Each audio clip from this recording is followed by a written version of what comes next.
On raconte qu'un soir d'été, quelques jeunes gens, un peu ivres de rire et de liberté, décidèrent d'aller ramer sur le lac. La nuit tombait, le vent se levait, et pleins d'entrain, ils saisirent les rames. Ils ramèrent de toute leur force, luttant contre le vent, affrontant ce qu'ils croyaient être la tempête de leur vie. La barque tanguait, les bras brûlaient, la peur s'invitait parfois, mais ils continuaient, persuadés d'avancer envers et contre tout. Au petit matin, le soleil perça les nuages. Épuisés mais fiers, ils se tournèrent vers le rivage et restèrent figés. La barque n'avait pas bougé d'un mètre. Elle était restée attachée au quai, solidement retenue par une corde qu'ils n'avaient jamais pensé à défaire.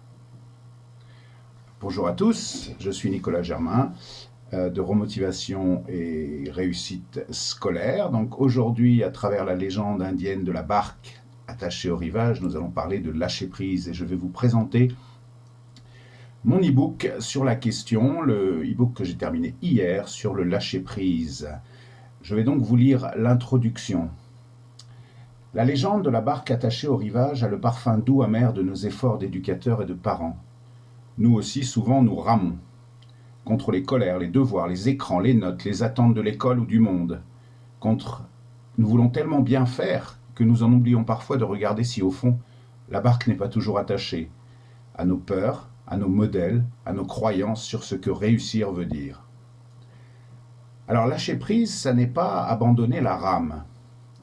C'est simplement oser détendre la corde, laisser un peu d'espace à la vie, à l'enfant, et surtout à la confiance entre l'enfant et vous. C'est cesser de confondre aider et diriger, accompagner et contrôler. Et si parfois nos tensions autour de l'école et de l'apprentissage venaient justement d'un malentendu, nous cherchons à motiver, à soutenir, à encourager, mais souvent nous parlons une autre langue que celle de notre enfant, car nous essayons de transmettre selon notre propre manière d'apprendre, sans voir que la sienne est peut-être toute autre. Certains enfants apprennent en écoutant, d'autres en visualisant. Certains ont besoin de comprendre le pourquoi, d'autres le comment. Il n'y a pas une seule manière d'apprendre, il y en a au moins 84, même si pour faire plus simple, nous les avons nommés les 7 profils d'apprentissage. Découvrir les 7 profils d'apprentissage, c'est un peu comme dénouer la corde de la barque. On comprend enfin pourquoi nos efforts ne mènent nulle part, et l'on retrouve la liberté d'avancer ensemble, plus léger, plus juste, plus en lien.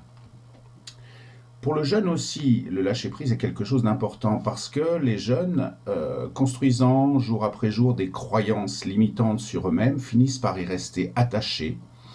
Et si on ne leur montre pas à un moment donné que ces croyances sont erronées, qu'ils sont capables de faire, alors ils sont incapables de lâcher prise. Lâcher prise, c'est avant tout lâcher prise sur la peur que l'on ressent, peur de l'avenir, peur de ce qu'on va devenir, etc.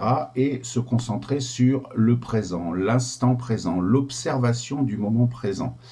Qu'est-ce que mon enfant est capable de faire dans le moment présent ? Et en fait, quand on fait comme ça, on s'aperçoit que notre enfant est capable de faire énormément de choses. De même, le jeune, s'il est capable de se poser avec quelque chose à faire et de se libérer de ses blocages, de ses croyances, alors il s'aperçoit qu'il est extrêmement capable de faire également.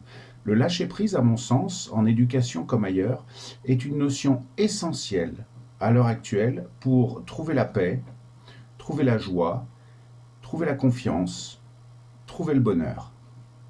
Je vous souhaite une bonne fin de week-end et je vous dis à très bientôt chez Remotivation et Réussite Scolaire.